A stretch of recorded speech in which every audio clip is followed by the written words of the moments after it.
अस्सलामुअलैकुम नाज़रीन, एक नई वीडियो के साथ मैं हूँ आपका मेज़बान रज़ा अब्बास। आम इंतखाबात पाकिस्तान में होने जा रहे हैं और अब से चंद घंटे ही रह चुके हैं, मगर पाकिस्तान के अंदर बलूचिस्तान के हवाले से अगर बात करें तो दो अजला में धमाके हुए हैं।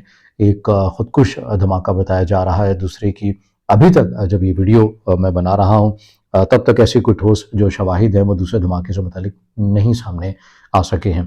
पश्चिम के अंदर जो धमाका हुआ उससे मुतालिक ये कहा जा रहा है वो ख़ुदकुश धमाका था, जिसके अंदर 12 अफराद जाँ बहक हुए हैं। और दूसरा जो दूसरे अजला जो बलूचिस्तान के क़लआ सैफुल्ला, वहाँ भी जो ब्लास्ट हुआ वहाँ भी बताया जा रहा है कि जो 12 के जो डिजिट है 12 अफराद हैं वो जाँ बहक हुए हैं। तो मजमूई तौर के ऊपर 24 अफराद जाँ बहक हो चुके हैं, जबकि मुतअद्दिद अफराद ज़ख्मी भी हैं। जो क़लआ सैफुल्ला में हुआ, JUIF के जो नुमाइंदे हैं मौलाना वासिफ़, उनका इलेक्शन ऑफिस था, उसके बाहर ये ब्लास्ट होता है। और इसी तरह जो पश्चिम में हुआ वो एक आज़ाद उम्मीदवार है जो इंतखाब लड़ रहे हैं, उनके इलेक्शन ऑफिस के बाहर ये ब्लास्ट हुआ है।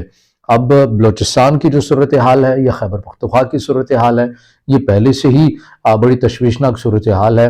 और अब आम इंतखाबात में जब कुछ ही घंटे रह गए हैं और ऐसे वाक़यात होना यकीनी तौर के ऊपर इसके अंदर बहुत सारे पैगामात हैं। एक तो बलूचिस्तान की सूरत हाल आप बखूबी जानते हैं कि वहाँ पर जो मुतादिद तंजीमें वैसे ही रियासत पाकिस्तान के अगेंस्ट मुतहरिक हमें नज़र आती हैं, BLA हो, BNF हो या दीगर हों। फिर उसका चूँकि बलूचिस्तान का जो ज़मीन है वो जुड़ती है, अफगानिस्तान बॉर्डर भी साथ मिलता है, तो वहाँ से भी जो कलअदम तहरीक तालिबान है उनकी जानिब से भी इस सरज़मीन के ऊपर कार्रवाइयाँ हुई हैं। दाइश वाले अंसर को हम नहीं भूल सकते हैं, उसे भी कंसिडर किया जा सकता है। ये मुतादिद चीज़ें हैं जो बलूचिस्तान के हवाले से इस धमाके के साथ जुड़ी हुई हैं। दाइश के हवाले से बिलखसूस वो जो नज़रिया जिस अफ़कार के ऊपर वो तंजीम अपना वजूद रखती है, वो ज़ाहिर है इस निज़ाम के हवाले से है।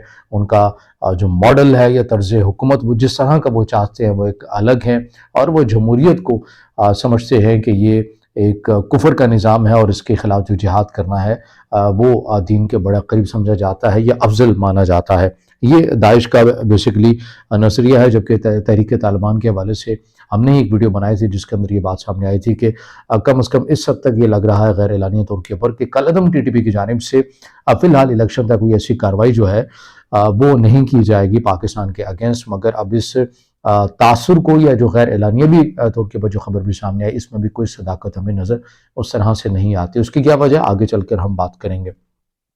सिक्योरिटी इदारों के लिए बहुत शदीद किस्म का चैलेंज बनता जा रहा है। खैबर पख्तूनख्वा के अंदर भी जो DI खान जिस तरह हमने देखा कि हमला किया गया, पुलिस स्टेशन के ऊपर हमला किया गया, 2.5 घंटे फायरिंग का तबादला हुआ। एक वक्त में एक ऐसा मौका आया था जब ये लग रहा था कि वो पुलिस स्टेशन मुकम्मल तौर के ऊपर दहशतगर्दों के हवाले हो गया है, मगर बहरहाल सिक्योरिटी इदारों ने, एहलकारों ने बड़ी हिम्मत के साथ तमाम चीज़ें जो हैं वो रिवर्स की और अपना कंट्रोल संभाला।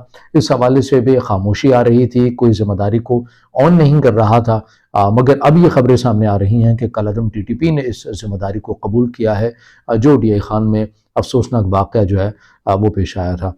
आम इंतखाबात से कबल ऐसे वाक़यात हो जाना और बिलखसूस इन इलाकों के अंदर ऐसे वाक़यात का होना, बहुत सारे एलिमेंट्स हो सकते हैं। वोटर्स को पैगाम दिया जा सकता है कि आप बाहर मत निकलिए, वोटर्स टर्न आउट कम हो सकता है। और दूसरा एलिमेंट ज़ाहिर है जमहूरियत के अगेंस्ट जो क़ुव्वतें हैं वो नहीं चाहती हैं कि ऐसे इंतखाबात जो हैं वो हो जाएँ। इसलिए वोटर्स के अंदर जो एक डर है, खौफ है, उसको पैदा करना भी मकसूद है, और जिसकी बिना के ऊपर हम ये देख रहे हैं कि ये कार्रवाइयाँ भी हो रही हैं। दूसरे मौज़ू के हवाले से हम बात करते हैं। एक वीडियो के अंदर हमने ज़िक्र किया था कि कौमी सलामती कौंसिल की जानिब से बड़ी एक रिपोर्ट ज़ाहिर की थी जिसमें अफ़गानिस्तान से मुतालिक बताया गया था कि अफ़गानिस्तान की सरज़मीन में जो अल-कायदा है वो बड़ी मुतहरिक है, कलअदम TTP को सपोर्ट करती है, उनके लोगों को ट्रेन करती है, और चित्राल और दीगर जो वाक़यात पाकिस्तान की सरज़मीन पर हुए या किए गए उनके पीछे भी अल-कायदा हमें नज़र आती है, जो बाकायदा तौर के ऊपर कलअदम TTP के साथ मुशावरत के साथ ये चीज़ें करते हुए नज़र आते हैं। और बहुत सारी तंजीमें जो दीगर हैं, तहरीक जिहाद, ये भी असल में कलअदम तहरीक तालिबान ही है, मगर तहरीक जिहाद पाकिस्तान का नाम इसलिए इस्तेमाल किया जाता है जो कि प्रेशर आता है कलअदम TTP के ऊपर अफ़गान तालिबान के ज़रिए वो ना आए, उससे अवॉइड करने के लिए तहरीक जिहाद पाकिस्तान का नाम अब इस्तेमाल होता हुआ हमें नज़र आ रहा है। इस रिपोर्ट को, कौमी सलामती कौंसिल की इस रिपोर्ट को افغان طالبان افغان کی جو عبوری حکومت ہے انہوں نے مسترد کر دیا ہے. کہتے ہیں کہ یہ جو قومی سلامتی کونسل کی جو رپورٹ آئی ہے اس کے اندر کوئی صداقت نہیں ہے. افغان طالبان کا مکمل طور کے پر اپنے ملک کے پر کنٹرول ہے اور کوئی بھی کل عدم جو تنظیمیں ہیں وہ یہاں پر اپنا وجود نہیں رکھتی ہیں. یہ جو رد عمل افغان طالبان کی جانب سے دیا گیا ہے ظاہر ہے یہ حقائق کے بالکل برعکس نظر آتا ہے، حقائق کے منافی نظر آتا ہے. پاکستان بڑی تعداد کے اندر شواہد سامنے رکھ چکا ہے. پھر حال ہی میں ایک ویڈیو بھی سامنے آئی جس میں کالعدم ٹی ٹی پی کے جو رہنما ہیں حافظ گل بہادر ہیں، نور ولی محسود ہیں اور جیسے جو دیگر سرغنہ ہیں وہ باقاعدہ طور کے افغان طالبان کی سرپرستی میں ہی سکولز اور دیگر اداروں کا وزٹ کرتے ہوئے بھی ہمیں نظر آتے ہیں. تو یہ کہنا کہ یہ تنظیمیں وجود نہیں رکھتی ہیں اور دوسرے ملک کے اگینسٹ استعمال نہیں ہوتی ہیں افغان طالبان کہ اس رد عمل کے اوپر ہنسا ہی جا سکتا ہے، اس کے علاوہ کوئی چارہ نہیں ہے. بہرحال یہ بڑی تشویشناک صورتحال ہے جو بلوچستان میں 2 اضلاع میں یہ بلاسٹ ہوئے ہیں، پشین اور قلعہ سیف اللہ میں. سیکیورٹی اداروں کے لیے بڑا چیلنج ہے، پہلے سے ہی ادارے متحرک بھی ہیں مگر بلوچستان و خیبر پختونخوا کی جو صورتحال ہے انتہائی سنجیدہ ہے.